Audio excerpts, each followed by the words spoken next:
Perspectiva se refiere a la manera en que vemos e interpretamos el mundo que nos rodea, basándonos en nuestras experiencias, conocimientos, creencias y valores personales. Esta perspectiva personal influye en cómo comprendemos situaciones, resolvemos problemas y tomamos decisiones. Es una combinación de nuestra visión del mundo, nuestros prejuicios, nuestra educación y nuestro entorno cultural y social. Y todas estas visiones están distorsionadas, nubladas por el pecado e influenciadas por un mundo que se cae a pedazos. Es por esto que les invitamos a tener una perspectiva bíblica, basada en los principios que nos ha dejado Dios en las Escrituras.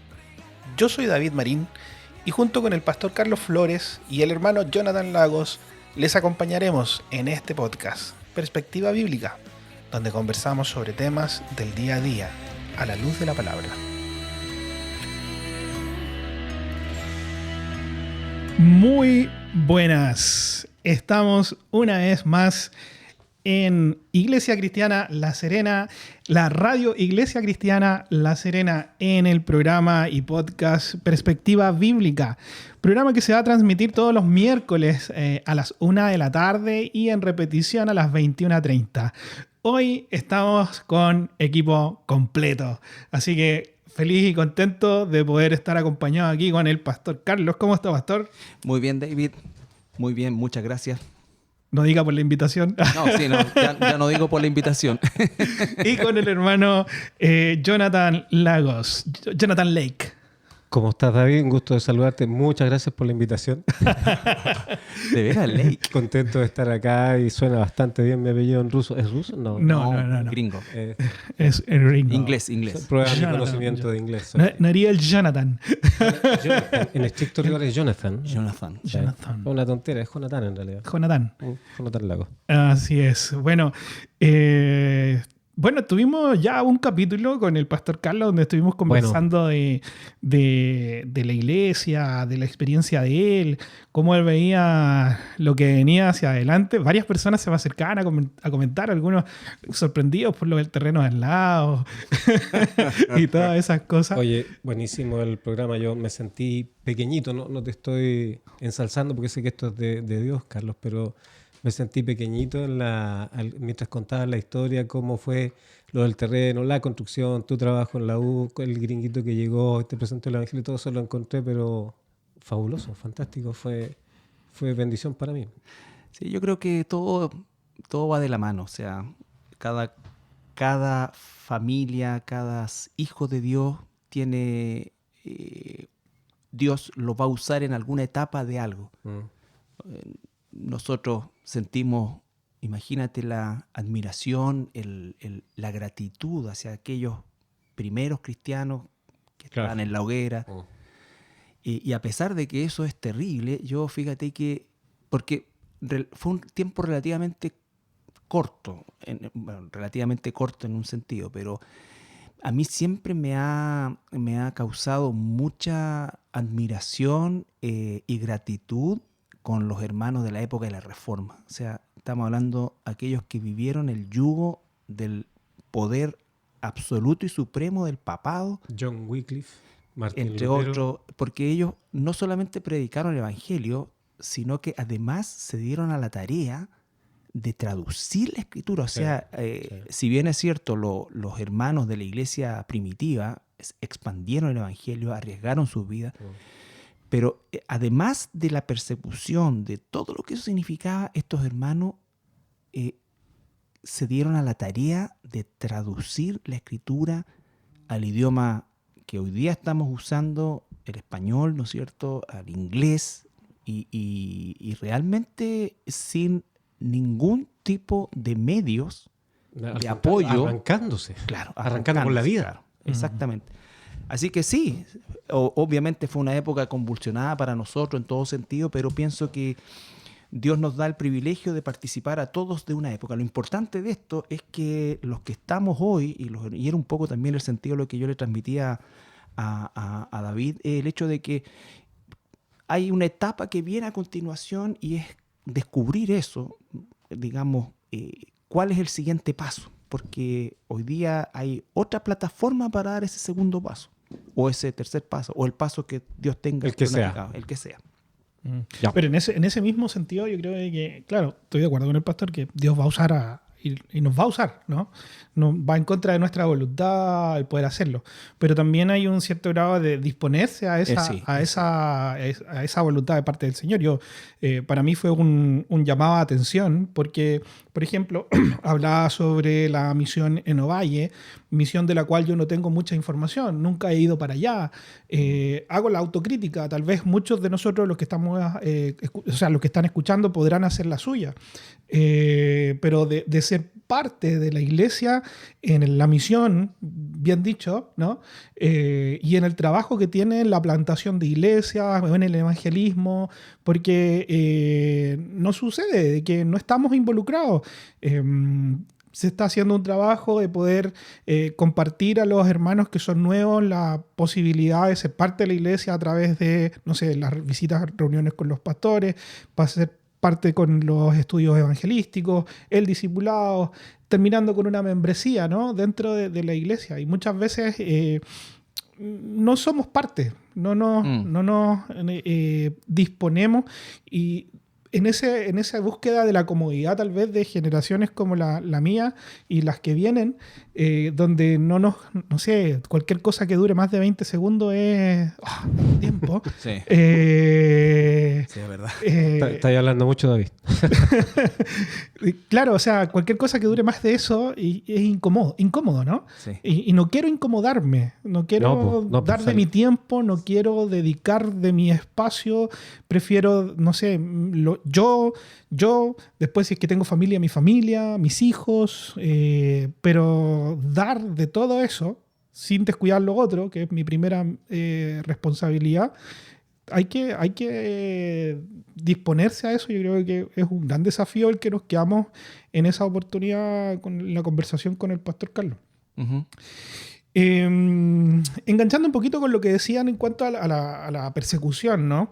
Vamos a hablar hoy día de un país donde el 1%, 2% de la población es protestante. Un país que tiene fuertes leyes contra el evangelismo, que tiene prohibido poder predicar en las calles.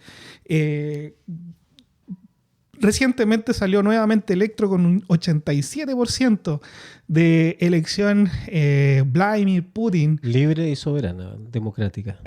Pero uno podría poner un poquito de telejuicio como casi un 90% de la población. O sea, para poner de acuerdo a la cantidad y la población que tiene Rusia, debe ser alguna... no sé, me huele extraño, yo diría. Pero este tema lo hemos querido tocar, lo venimos planteando desde que surgió la idea del podcast y teníamos en ese tiempo esta entrevista que hacía Tucker a Vladimir Putin en Moscú, donde se le había impedido poder ir a esta entrevista en una ocasión, logra hacer la entrevista. En la entrevista tiene más visualizaciones que el Super Bowl. O sea, las empresas pagan millones de dólares por un par de segundos para poder conseguir más de 120 millones de visitas, de vistas en el Super Bowl. Y esta entrevista a la semana ya había alcanzado 140 millones en ex Twitter. Entonces, estamos hablando de algo que es importante. Una guerra reciente con Ucrania, ¿no? Ya lleva un poco más de un año, ¿no? 2 años. 2 años, mira. Va a cumplir 2 años. 2 años. Estoy súper claro con eso. En un par de meses está ahí un poco. pero una guerra que tal vez uno podría tirar distintas miradas y de eso queremos hablar hoy día.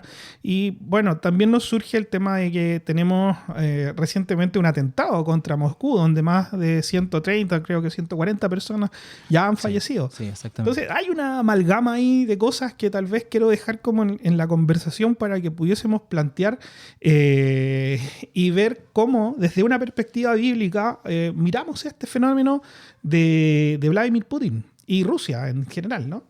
Quisiera, si me lo permites, plantear algunas fechas. Claro. Y los contenidos de esa fecha. El 9 de febrero del 2024 es la entrevista que mencionas, David, que le hizo Tucker a Putin. En la entrevista él... ¿Es Tucker o Tucker?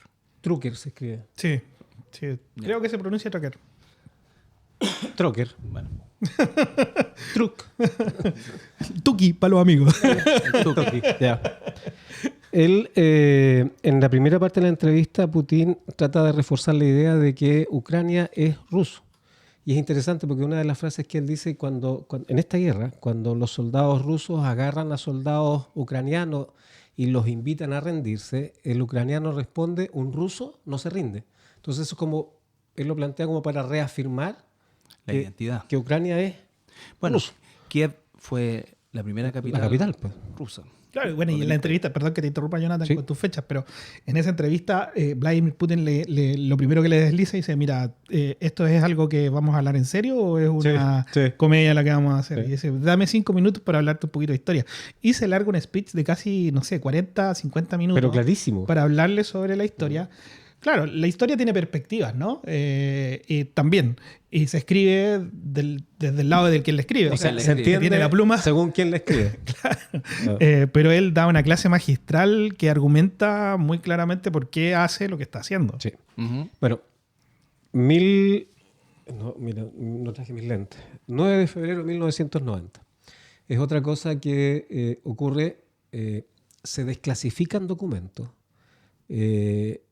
establecidos entre la OTAN, digámoslo, entre Estados Unidos y Rusia, donde hay una especie de acuerdo que no está firmado. No se firmó en la Convención de Yalta, tampoco se firmó en los acuerdos de Minsk, pero sí pareciera que había como una conversación, una estrecha Un acuerdo mano, tácito. de que la OTAN no iba a avanzar.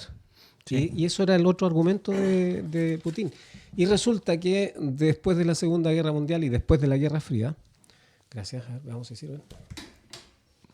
Sí. Lo que no están viendo se están compartiendo lentes. Yo todavía no llego a ese. A mi edad uno se olvida de las cosas.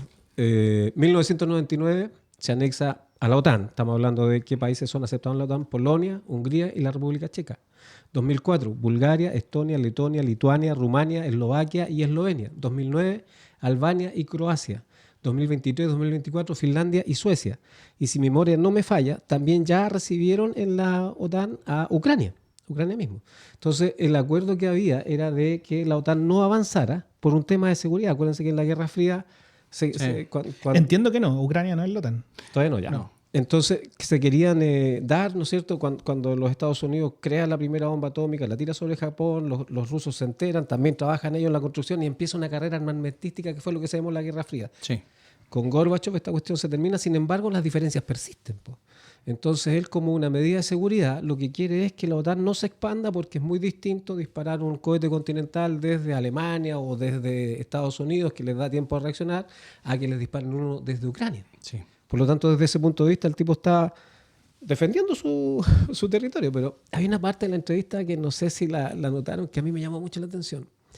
Cuando hablan de esta cañería, el Nord Stream, que va desde Rusia hasta Alemania con gas. Y lo hacen explotar ahí. Bueno, todavía no encuentran qué pasó. Pero naturalmente acusan a Rusia. Rusia dice, estúpido, ¿cómo nosotros nos vamos a joder el negocio? Y Putin dice, hay que preguntarse a quién le interesa que esto ocurra, pero además de eso, ¿quién puede hacerlo? Porque no era tan simple votarlo. Pero entonces ahí el periodista le dice, mira, tal vez el mundo se está dividiendo en dos hemisferios. El hemisferio de los que cobran barato el gas y los que cobran caro. Y esto quería llamar la atención yo de esto que estoy mencionando. La respuesta de Putin. Dice, efectivamente, el cerebro tiene dos hemisferios. Uno para ciertas situaciones y el otro para tomar decisiones de otro tipo, pero tienen una sola cabeza. Y él dice, el mundo necesita Una sola cabeza. una sola cabeza para que el mundo sea predecible, estable, todo el asunto. Y luego dice que varias veces le ofreció a los gringos, a Estados Unidos, que trabajaran en conjunto en la calidad de armamento que van a tener para que ninguno de los dos se dispare y parar con esta carrera. Nunca quisieron. Se lo planteó la OTAN y la gente de la OTAN estaba de acuerdo, pero es que alguien nos dijo que no. Esa era como la respuesta, no podían seguir haciendo. Entonces, en el fondo lo que estoy diciendo es que este caballero, no estoy de acuerdo con la guerra, pero lo que él está haciendo es como lógico. Si alguien quisiera atacar Chile y yo soy presidente, voy a hacer cosas para defender el país. Bueno, el 26 de febrero de este año, última fecha que planteo, para no monopolizar el diálogo, el Kremlin recibe a representantes del mundo árabe, palestino, entre ellos Hamas y la Yihad Islámica. Esto fue ahora. Y aparentemente, o sea, lo que queda en el análisis en el mundo, ¿qué pretende Putin con esto? ¿Quiere apoyar a Hamas o quiere...? Porque Rusia apoya a Irán, Irán apoya a Hamas. ¿Quiere seguir apoyando de tal manera aniquilar a Israel o quiere ofrecerse como mediador entre Hamas e Israel? Lo que permitiría que se descomprima la tensión que hay sobre Ucrania para poder hacer lo que quiera con Ucrania mientras la tensión se fija acá. Esas fechas quería... perdón. ¿Y lo último que ocurre? Lo que mencionaste tú, David. No me apuntes con el dedo. Oh, perdón. Lo que mencionaste tú, David. Ajá. El 24 de marzo, el ataque que se adjudicó el Estado Islámico a ISIS. este sector de concierto. No sé si vieron en las noticias o en las redes sociales. Aparecen las 4 personas detenidas que los llevaron al tribunal, que parece que se habían caído de la escalera, no sé, se habían un poco... No, abiertamente le sacaron la ñoña. ¿Tú crees? Sí, sí. Creo que Putin tenía el ojo en el bolsillo. Sí, no sé. Pero el asunto es que, y este es el tema, pues. Los Estados Unidos afirman que efectivamente fue un ataque de el Estado Islámico. Los rusos dicen que no, que fue Ucrania. Probablemente estas personas que amablemente les consultaron quién los mandó, probablemente contaron algo que el resto del mundo no sabe. Entonces, Me pareció ver en las noticias que Putin ya había reconocido que era ISIS. Sí. Sí. ¿sí? Sí. Ya. Ahí está todo. Eso es lo que quería plantear. O sea, digamos, lo que estoy diciendo es esto. Hay como razones para pensar de simple lógica por qué se está defendiendo, por qué está atacando Ucrania. O sea, las razones siempre hay. Siempre las hay. Las cosas no ocurren, evidentemente, sin una razón en concreto. Ahora, esto es una cosa que, a ver, nosotros estamos haciendo una mirada en función de noticias, digamos, trabajadas, por así decirlo, en un sentido, ya sea en las redes sociales. O sea, cuesta mucho encontrar una visión objetiva o que abarque más o menos una visión, digamos, más clara de lo que sucede. Porque, Que no tenga una edición de una de las partes. Exactamente. Porque eso hoy día, el tema de la libertad de prensa está más cuestionado que nunca. En términos de hecho, yo escucho un par de podcasts de noticias del exterior y rápidamente a uno de los periodistas del mundo que vivía hace 12 años en Moscú le dieron 24 horas para largarse por un par de artículos que ni siquiera alcanzó a levantar. Pero el tema es que tenemos una persona que cree en lo que, y yendo un poco a la perspectiva bíblica, que cree en lo que en algún momento va a ser una convicción global. Una sola cabeza. Esa sola cabeza puede ser inicialmente una coalición, un grupo de líderes poderosos que inefectiblemente tendrán que ponerse de acuerdo entre ellos, y eso es lo que trae siempre los problemas, y por lo tanto de eso va a derivar sin duda alguna a una sola persona que de forma dictatorial tome decisiones. O sea, todo lo que está ocurriendo, todo lo que, sobre todo aceleradamente, nos lleva al hecho de que efectivamente esto que parecía olvidado de los dos bloques en la Guerra Fría, hoy día está más vivo que nunca. ¿No es cierto? Por lo tanto, ya eso no tiene el mismo efecto y conveniencia que tenía en la época de la Guerra Fría, que no estamos hablando de hace 500 años, estamos hablando de hace 50 años atrás, 60 años atrás. Por lo tanto, hoy día el mundo tiene otras exigencias. La globalización permite, por un lado, ¿no es cierto?, que nosotros nos enteremos de cosas que antes no nos enterábamos, a pesar de lo editada que están las noticias. Y eso también impide que se hagan cosas que se hacían en la Guerra Fría, ¿no es cierto? Porque esto también es una especie de vuelta de mano de los Estados Unidos cuando Rusia colocó los misiles en Cuba, ¿no es cierto? A 5 minutos también de Estados Unidos. Entonces, de alguna forma estamos viendo que esto va en algún momento a decantar en el hecho de que se necesita una cabeza. Occidente y Oriente piensan distinto, pero si siguen sin una conexión y alguien que los dirija, inevitablemente cualquier persona con una mediana inteligencia sabe que eso no solamente no va a ser productivo, sino que va a ser destructivo más de lo que ya lo es. Y se necesita alguien que pueda generar el puente entre ambas instancias, que son totalmente distintas en su forma de pensar. Y eso es lo que va a hacer seguramente la figura del anticristo. O sea, ese es el Putin lo ha dicho, los papas lo han dicho desde Juan Pablo II, el actual también. Entonces, se entiende que aquí hay dos bloques en el mundo, que es el bloque occidental y es el bloque oriental. Y en el medio está Israel, que está geográficamente en el oriente, pero mentalmente en occidente. Y por eso es que se gana el odio del mundo oriental, porque es el único país dentro de esta esfera oriental, ¿no es cierto?, que piensa como Occidente y que tiene lazos con Occidente absolutamente férreos. O sea, está casado con Occidente. No está casado con Oriente, está casado con Occidente. Sí. Entonces, es ahí el tema.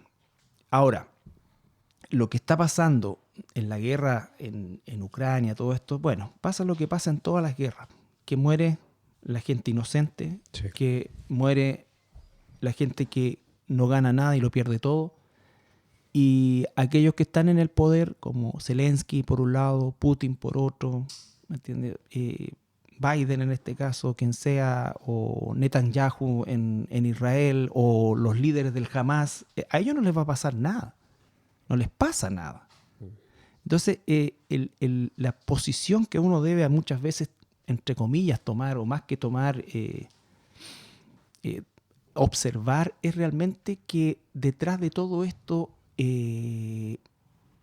nosotros tenemos que, como cristianos, ver un poco más arriba, porque a veces pienso que hay muchas pasiones desencadenadas en el plano local, en la política local, y a veces también en el plano global. Entonces, por lo menos desde mi punto de vista y como un concepto de perspectiva bíblica, hay dos principios de los cuales yo rijo todos mis comentarios relacionados con la política o con las opiniones. La primera es la que dijo Jesús. Siempre, siempre, los gobernantes, sean de un país pichiruchi, sean de un país gigante, sean de la ONU, sean de esto, ¿no?, ellos como política, van a buscar beneficiarse primero ellos y los suyos. Se van a enseñorear de a quienes dirigen. Sí. Y la segunda, ¿no es cierto?, es el hecho de que hay autoridades u ordenamientos gubernamentales que Dios ha permitido, porque si no ya no existiríamos como raza humana, ha permitido, y esa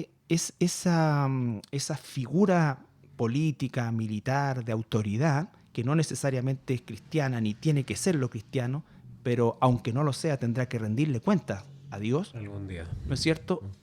Esa estructura es la que es la responsable de sostener la convivencia y la vivencia de quienes se apegan a la ley.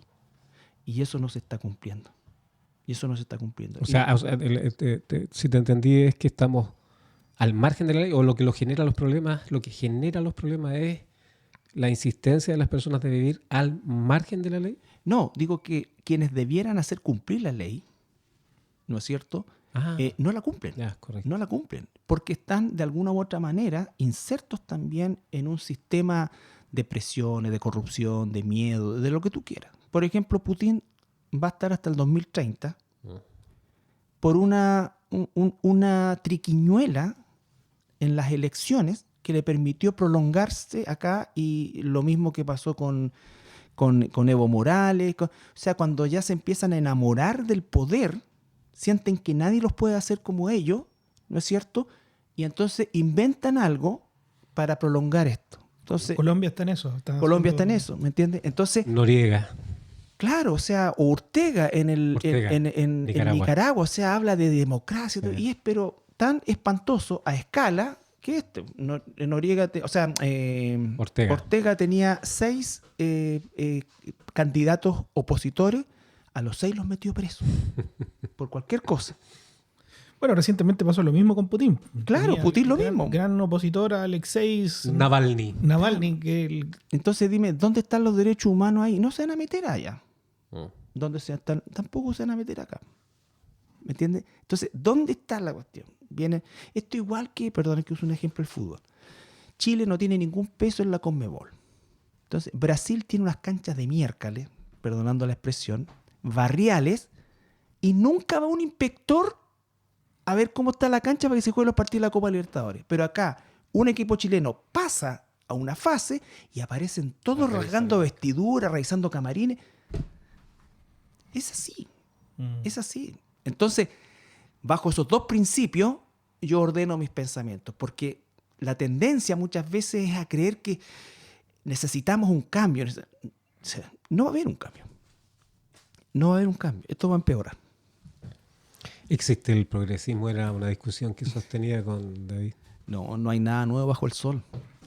La escritura dice no hay nada no hay nada nuevo bajo el sol. Lo que se llama progresismo hoy día ya se vivió en Sodoma y Gomorra, se vivió en los tiempos de Noé, se vivió en la Roma de la época de Jesús. Engel lo venía ya diciendo. O sea, no, pero existe.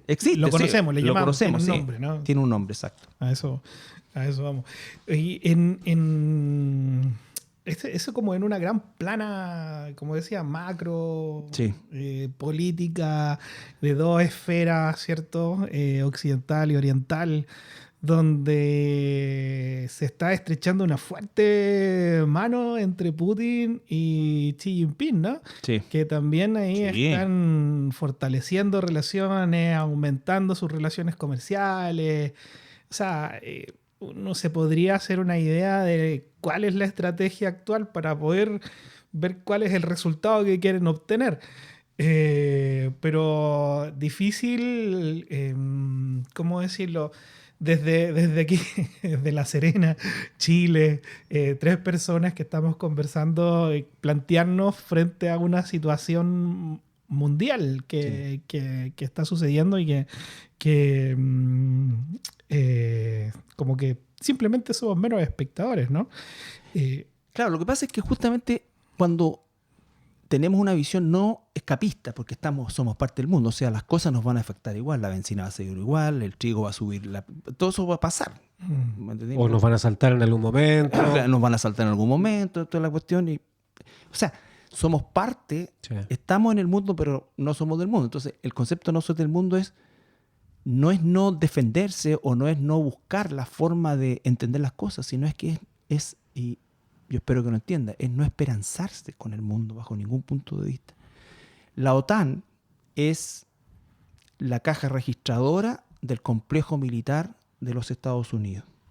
Jamás va a haber una convención o llegar a un acuerdo en cuanto a las armas, porque si uno pudiera entender lo que significa el complejo militar, por eso es que nunca van a dejar de haber guerras y guerrillas, porque eso necesita salir, y hay una producción que, según lo que leía la otra vez, es hasta el 2050 que hay contratos de producción de armamento, de investigación y producción de armamento, lo que significa que tienen que haber guerras donde probarlo. Ya a Zelensky le mandaron toda la chatarra que quedó de las guerras de Irak y ahora de Afganistán, que se retiraron, lo que se trajeron, porque quedó N cantidad. Entonces, pues no nos sorprendamos que soldados norteamericanos mueren por balazos de un M16, que dejaron botados ahí y hay arsenales completos. Entonces, todo esto es absolutamente inentendible. Es como yo escuchaba a personas norteamericanos comunes como nosotros que decían, nos suben los impuestos, ¿y qué tenemos que ver nosotros con que le manden 100.000 millones o 10.000 millones de dólares para la guerra? Eso sale del bolsillo, no del Biden. El Biden gana plata con eso. Sí. Su hijo gana plata con eso. Sí, su hijo está estacionado en Ucrania haciendo buenas... Lógico. Entonces, todo eso, te das cuenta, es una basura tan grande que por eso es que el llamado es como a mirar sobre arriba. Sí, nosotros podemos explicar los eventos, claro que los podemos explicar, porque no son difíciles de explicar. O sea, los intereses que existen de un lado y de otro, la alianza que hay entre, como decía David, entre Putin y Xi Jinping, y la alianza que va a existir con Irán, que es el peso pesado del Medio Oriente. ¿Por qué? Porque Arabia Saudita está más cargada a Occidente que a Oriente. ¿Qué hace Ronaldo jugando en Al-Qa? No sé, todos los Al que no va ni gente al estadio, pero ¿me entiendes? Bueno, eso es plata. La Fórmula 1, esta otra cosa. Todo. Y a los gallos les gusta el capitalismo, pero son tan potentes que no tienen todavía una resistencia o alguien que les haga el peso. Y el único que puede hacerles el peso en esa zona es Irán, que es el único país 100% o 90% chiita.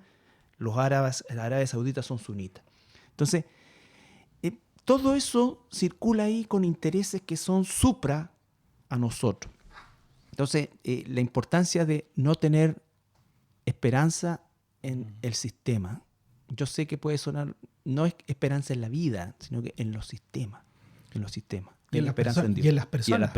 Porque yo pensaba recién, bueno, en el espectro de cristianos que somos, hay gente que, no sé, como el pastor, que le gusta la historia, que te gusta la política, tal vez, a mí también me gusta, pero no soy tan apasionado tampoco como para meterme tanto, y es como me gusta saber. Pero hay gente que simplemente descarta, así como ni siquiera se da el trabajo de pensar y de analizar o observar, conversar del tema, pero hay otras dimensiones de este mismo fenómeno que podríamos vivir como cristianos ante la política. Estábamos hablando de macropolíticas, naciones, dos grandes bloques, pero muchas veces nos pasa acá en el escenario interno en donde tal vez ponemos, como decía, esperanza en, no sé, pucha, que salga tal candidato, los cristianos nos aferramos a que tal persona, y sigue siendo el mismo criterio. O sea, nuestra esperanza está en Cristo. Sí.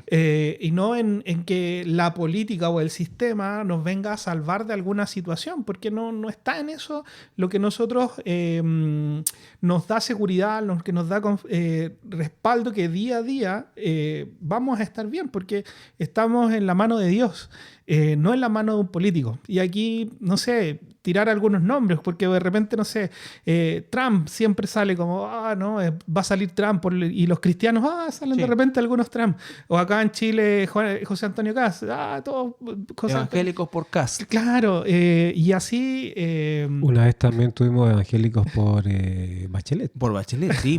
Sí, pues ahí está el bloque fuerte de, ¿cómo se llama este señor? Que, bueno, no me voy a acordar. Tuvimos a Gabriel predicando en una iglesia, dando ahí también... ¿Nuestro Gabriel? Sí, claro, en ¿cómo se llama? En tiempos de candidatura, ¿no se recuerdan? Que salía en una iglesia cristiana hablando del ejemplo de Jesús y todas esas cosas. O sea, cuando habló del evangelio de Pablo. Claro, claro, tal cual. Entonces...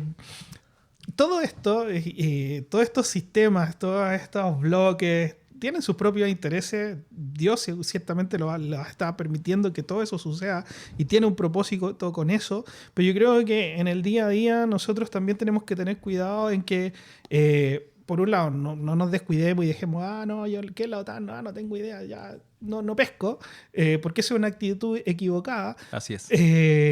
Pero también es una actitud equivocada el alarmismo, así como que está todo mal, está todo terrible, y no, o sea, tenemos que poner nuestra mente y nuestro corazón en la confianza que recibimos de que estamos en las manos de Dios y un día vendrá por nosotros y estaremos con Él, gozaremos con Él por siempre, independiente de todo lo demás que va a pasar. Entonces, exacto, esa es nuestra esperanza hoy día. ¿Puedo leer un pasaje? Por supuesto. Amén. Mira, en el Mateo 24, a partir de la pregunta ¿cuándo sucederán estas cosas? Y empieza el resumen del Señor Jesucristo, guerras, rumores, terremotos, abriéndonos los ojos respecto de que eso va marcando el final. Y al final de ese pasaje, Mateo 24, 23 dice: así también vosotros, cuando veáis todas estas cosas, conoced que está cerca a las puertas. O sea, para un cristiano esta cuestión significa que la venida del Señor o nuestra reunión con Él está cada vez más y más y más y más cerca. O sea, para nosotros Yo me reconozco que soy más depresivo que, no sé, porque llorón de los monitos animados, pero porque yo vivo todas estas cuestiones y pienso y de repente me preocupo, pero no, pues no tengo que preocuparme. Para mí es una buena noticia todo esto. Y es para cada cristiano lo mismo, pues, saber que estas cosas ocurren, que tienen que ocurrir, pero que nos están acercando al encuentro con Cristo. Sí, efectivamente hablamos de esto porque obviamente nosotros vivimos en una realidad tan pequeña en todo aspecto aquí en nuestro país. Pero tal como decía David, vivimos lo que en otros lados es macro, global, lo vivimos acá en lo micro, o sea, la corrupción. Entidades que supuestamente surgieron para ayudar a los pobres se transforman en cajas de pago, fundaciones, todo eso. Entonces, eso ocurre ante nuestros ojos y ocurre ante nuestra realidad y es plata de cada uno de los contribuyentes. Todos los que contribuimos con impuestos, con pagos, todo, financiamos eso. Entonces, entre paréntesis, disculpa, se fueron 1.000 millones más. Hace una semana una fundación del Partido Liberal para cuidado de jardines en Arica. Claro, imagínate. Yo tengo tijera para cortar el pasto y si hacemos una fundación, Carlos. Yo también tengo una orilladora. Sí. Entonces, cosas como esas que ocurren. Entonces, cuando uno piensa que en este país pasa esto y lo multiplica, imagínate lo que pasará en los países donde realmente se maneja plata, o la misma China. ¿Entiendes? Pero obviamente nosotros escapamos a eso en el sentido de que, tal como hemos conversado, nuestra esperanza está en Cristo. Vivimos, desgraciadamente, también las consecuencias de las decisiones de quienes nos gobiernan, pero no va a venir a partir de eso. Yo siempre digo, seamos responsables, tenemos deberes como ciudadanos, tenemos derechos como ciudadanos, y estamos llamados a ejercer ese derecho, y la verdad de las cosas es que uno siempre va a votar por lo menos malo, y esa es la realidad de las cosas, y no lo digo solamente yo como pastor, se lo puedes escuchar a comentaristas, a gente que realmente conoce el tema político, en fin, que esa es la verdad de las cosas. No, nosotros ni siquiera humanamente tenemos la opción de optar por algo bueno o por alguien realmente bueno o por un sistema bueno, justo. La típica cuestión, educación de calidad, gratis. ¿Y de dónde? Y eso lo vengo escuchando yo desde que está en la universidad y antes. ¿Me entiendes? Y no va a pasar. No va a haber ni educación de calidad ni gratis. Y todo esto, ¿qué va a hacer? Va a ser empeorar, empeorar, empeorar. Yo realmente creo que uno de los elementos, no se construyen en nuestro país escuelas públicas, no se construyen liceos, no se construyen cosas. Y los que están los hacemos pedazos. Claro, ¿y qué se construyen? Cárceles, po.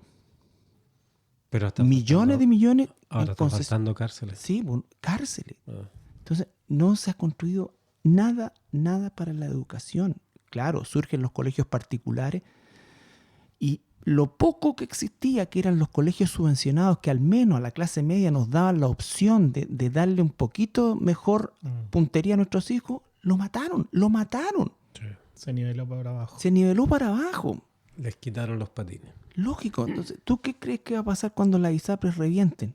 Hoy día FONASA está reventado, va a recibir 3, 4, 5 millones de personas que están en ISAPRES y algunos con mucho esfuerzo. Más los miles que entran todos los días por la frontera. Lógico. Entonces, no, olvídate. Entonces, tal como decía David recién, claro, uno no se puede abstraer de esto, pero llega un momento en que ya hay como un tope. Pero el peligro es caer en un pesimismo destructivo. Yo quiero ser siempre pesimista del sistema, de las personas, pero no de los tiempos, porque efectivamente estos tiempos son la antesala de todo lo que el Señor nos ha prometido también. Porque tiene que suceder esto, o sea, el mundo se tiene que ordenar de esta manera. Se tiene que desordenar de esta manera. Claro, para poder ordenarse a la manera de lo que va a ser la figura del anticristo. Y lo que está sucediendo entre Rusia y los palestinos y específicamente, para no englobar a todos los palestinos, los representantes del terrorismo palestino, ¿no es cierto? Es parte justamente de, porque Irán financia todo esto y es el que en definitiva encabeza esto, y los iraníes están en su carrera nuclear y su propósito principal es crear un misil nuclear y tirarlo contra Israel. Sí. Entonces eso va a pasar. Y en la Biblia, Irán es Elam. ¿Ya? Después fue Persia, pero inicialmente era Elam, de ahí venían los elamitas. Y dice que Elam va a tener su arco y su flecha, pero cuando la vaya a tirar contra Israel, va a explotar ahí mismo. Entonces, son eventos que están descritos en la Biblia, que se están sucediendo, y es algo increíble, porque ni siquiera es una bomba que se tira, es un misil intercontinental que quieren tirar contra Israel. Rusia va a aportar en eso, porque los iraníes no tienen la tecnología. O sea, lleva años aportando. Claro, por no tiene la tecnología. Que los rusos son los que en definitiva van a generar que esto se concrete. ¿Y quiénes lo van a tirar? No van a ser los ayatolás. Van a ser los del Hamas, los de la Yihad Islámica, los Hezbollah, los elementos, los tontos útiles, diríamos, de los sistemas supra, que se llaman en política los grupos proxy. Es decir, yo te ataco a ti, pero no te ataco directamente a ti. Tengo aquí un proxy, ¿no es cierto?, que él te ataca. Yo le pago a él, lo financio, toda la cosa para que te haga esto. Yo aparezco con las manos limpias. Lógico, que es el caso del Hezbollah, que es evidentemente, ese sí que es 100% iraní. Ellos son chiitas, ¿no es cierto? Y la misión de ellos es atacar permanentemente el norte de Israel a la altura de los Altos del Golán. Tienen tomado el Líbano. El Líbano podría ser un lugar precioso, desarrollado, todo, pero está tomado por Están empobrecidos más. Empobrecidos más no poder. Entonces, ahí fue donde ahora, el puerto. El puerto, sí, en Beirut. Ahora, Rusia tiene intereses, pero absolutos, en el Líbano, en Siria, en todo, porque sus puertos para la salida a este lado del mundo vienen de ahí. Rusia saldría por el Mar Negro. Exacto. Que ya tiene Crimea. Por ahí saldría hacia el Mediterráneo. El Mar Negro. El Mar Negro. Así que efectivamente estamos en un mundo convulsionado. Nos enteramos hoy día de las cosas que suceden en el otro lado del mundo, pero probablemente han sucedido siempre en otras escalas o en otros niveles. Era más como oculto. O sea, la gente sabía una parte, pero hoy día con las redes sociales no se sabe todo en tiempo real. Sí. En tiempo real. Sí. Entonces, como cristianos miramos esto como lo hacía la Jimena Rincón, tomamos palco. En un sentido tomamos palco. Vuelvo a insistir, el concepto es real en relación a la intervención política o militar o de cualquier tipo que nosotros pensáramos en tener, pero debemos aprovechar el tiempo en el sentido de que aún en nuestro país, bajo el gobierno que nos encontramos, que es absolutamente de corte comunista, tenemos libertad para predicar el Evangelio. Sí, todavía. Y fíjate que en Rusia no hay libertad para predicar el Evangelio. En Irán no hay libertad para predicar el Evangelio. Y hay cristianos. Sí. Hay muchos cristianos que están perseguidos. Entonces, en el mundo árabe no hay libertad para predicar el Evangelio. Y eso es lo que Occidente nunca entendió. Aquí, en nuestro país o en cualquier parte del mundo, en Estados Unidos mismo, puedes instalar sin ningún problema una mezquita. Sí. Hoy día con menos problemas, pero jamás vas a poder instalar una iglesia bautista en Irán. Entonces, son las dos formas de pensar totalmente distintas. Este piensa que esto es cultural y lo que tiene en su pensamiento es conquistar el mundo. Conquistar el mundo. Porque la gracia de Dios se ha manifestado para salvación a todos los hombres, enseñándonos que, renunciando a la impiedad y a los deseos mundanos, vivamos en este siglo sobria, justa y piadosamente, aguardando la esperanza bienaventurada y la manifestación gloriosa de nuestro gran Dios y Salvador Jesucristo, quien se dio a sí mismo por nosotros para redimirnos de toda iniquidad y purificar para sí un pueblo propio, celoso de buenas obras. Esto habla y exhorta y reprende con toda autoridad. Nadie te menosprecie, le decía a Tito. Ahí está nuestra esperanza, amén. ¿Cierto? Ahí está nuestra esperanza. Un capítulo súper interesante, este programa radial, podcast, que tratamos de aportar un poquito de perspectiva bíblica hoy día a un tema súper contingente y político. A veces vamos a ir volviendo a estos temas que son súper interesantes y que nos permiten ir haciendo una mirada desde nuestra realidad hacia los efectos que tiene todos estos movimientos mundiales frente a los hechos futuros que esperamos y que están descritos en la palabra. Y también necesitamos tener apoyo para algunas cosas que son más del día a día. Por ejemplo, la otra vez ya nos compartieron la necesidad de poder hablar sobre la administración de las finanzas, por ejemplo, desde una perspectiva bíblica, que si bien tal vez no es un efecto noticioso, sí nos da una ayuda en un momento que muchas de las personas que tal vez nos están escuchando están viviendo un conflicto a raíz de, no sé, en ese caso la administración de sus propias finanzas. Hablábamos de la educación y así hay tantas cosas que quisiéramos revisar. Así que gracias hoy por estar con nosotros y acompañarnos en este programa junto con el pastor Carlos Flores y nuestro hermano Jonathan Lake. Eso, nos vemos entonces todos los miércoles a las 1 y a las 9. No sé si hay algo que quieran compartir para ir cerrando. Solamente recordar a nuestros hermanos que lo más importante es que nosotros fijemos la vista en Cristo, como dice, poner las cosas en las vistas de arriba, en las cosas de arriba, no en la de la tierra. No es una forma de abstraerse de algo, porque somos parte de esto y nos afecta igual. Pero esa vista tiene que ser una vista de esperanza en algo cierto. Lo que está sucediendo, ¿no es cierto?, en algún momento va a finalizar y va a terminar. Y lo único que va a haber importado es no si soy de Occidente o si soy de Oriente o no. Lo que va a importar es si usted está con Cristo o está sin Cristo. Sobre lo mismo que dijiste, estaba pensando en eso, hablando de la iglesia, pero al final hablaste a las demás personas, o sea, las personas que no son de la iglesia. Entiéndase que no son de las iglesias las personas que aún no han creído en Cristo como Salvador personal. No importa cuánta certeza tengan en José Antonio Kast, en Trump, en Putin, en quien sea. Si la persona en la que depositan la confianza no es en Cristo, no sirve de nada. No hay ninguna esperanza, no hay ningún futuro. No hay futuro, así es. Eso. Así es. Bien, nos vemos entonces hasta el próximo miércoles. Nos vemos. Saludos. Chao, chao. Bendiciones. Bendiciones. Fue mucho más.